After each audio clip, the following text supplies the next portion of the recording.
당에서 공천자들 발표하는 걸 보니까 좀 이해를 할 수가 없습니다. 어떻게 보수 인사들, 보수권에서 그래도 일을 해온 그런 분들을, 보수 인사들을 탄핵하는 공천을 하고, 사기 탄핵 공천을 안 주고, 보수 인사들한테는 공천을 안 주고, 사기 탄핵파들을 공천하고, 또 일부는 좌파들을 공천하면서 이게 무슨 잡탕당이 돼가고 있는 것 같아요. 이거 보수당으로 볼 수가 없잖아요. 무슨 중도 정당이 돼 있고.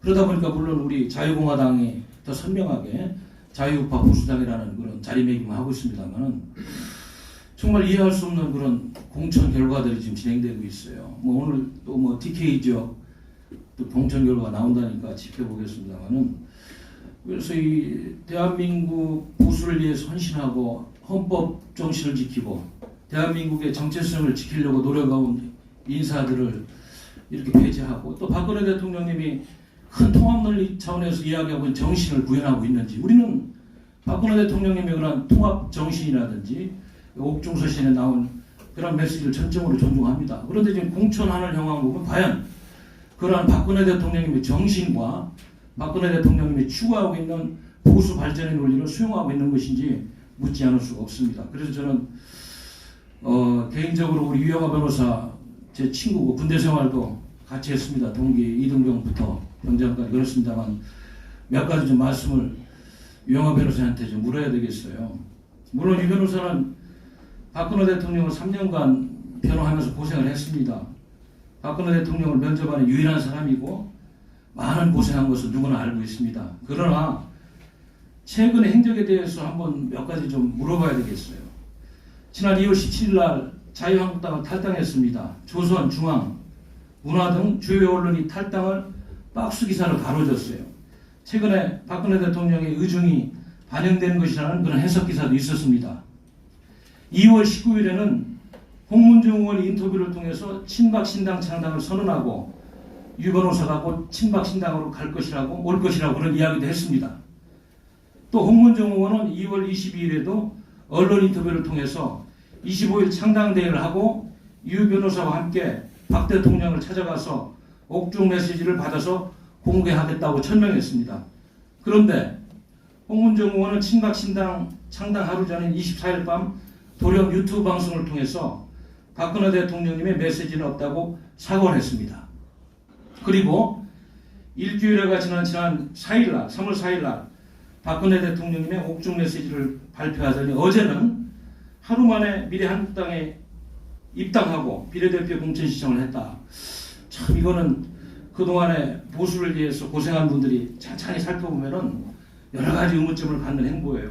박근혜 대통령의 뜻이냐 자유한국당을 탈당하고 불과 열흘도 안 돼서 또 박근혜 대통령의 뜻이냐 미래한국당에 입당한 그런 사실에 대해서 많은 분들이 지금 의구심을 갖고 있습니다.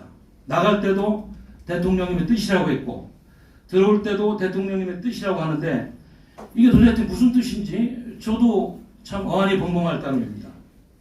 며칠씩이나 걸리는 공천서류 준비가 되어 있었다는 그런 증거인데, 그럼 그동안 우리 유 변호사가 그동안 어떤 짓을 해왔는지, 허리를 준비하느라고 미리 며칠 전부터 준비를 했다는 것인지, 여러 가지 정황상으로 보면 납득할 수 없는 이런 행보다, 이런 말씀을 드리는 거예요. 왜 탈당했고 왜 홍문종 의원을 도우려다가 미래한국당에 들어갔는가? 지금 유영하 변호사하고 홍문종 의원과의 관계는 어떻게 된 것인가? 정말 과연 유 변호사가 대통령의 뜻을 제대로 받드는 사람입니까? 한번 여기서 우리는 생각을 해봐야 됩니다. 왜냐하면 지난 3년간 수만에서 수십만의 구국의 마음을 가진 고생하는 우리 태극기 세력들이 얼마나 많은 외침을 하고 박근혜 대통령을 위해서 고생을 했습니까? 그 뜻을 생각한다면 이거는 있을 수 없는 행보다. 스스로 한번 들어봐야 될 것입니다. 언행이 전혀 일치하지 않지 않습니까? 그러니까 유영하 변호사가 진짜 박근혜 대통령을 파는 게 아닌가? 이런 의구심을 갖는 거예요. 정치공학적으로 하는 못된 짓을 하고 있는 것으로 그렇게 평가할 수밖에 없는 여러 가지 상황 증거가 있다. 그런 말씀을 드리는 것입니다. 혼자 박근혜 대통령을 만난다고 해서 박근혜 대통령의 눈과 귀를 어지럽히는 것은 아닌가 하는 일간의 걱정이 있다는 것을 제가 친구로서 이야기할 수밖에 없습니다. 유 변호사는 성실하게 박근혜 대통령님의 대변인 역할만 해야지 그 이상의 정치 행보를 해서는 안 됩니다. 왜냐하면 그동안에 수십만의 또 수백만 또 누적인으로 보면 수천만의 고생한 애국 동지들의 뜻을 왜곡하는 시점이 될 수 있기 때문에 정말 완행에 각별히 유념하고 처신을 잘해야 될 것입니다. 잘못하면 유영하 변호사 제2의 최순실이 되는 거 아니에요? 그래서 우리는 애국시민의 이름으로, 애국당원의 이름으로, 자유공화당원의 이름으로 앞으로는 정말로 처신을 각별히 유념하면서 해줄 것을 부탁하는 것입니다. 이상입니다.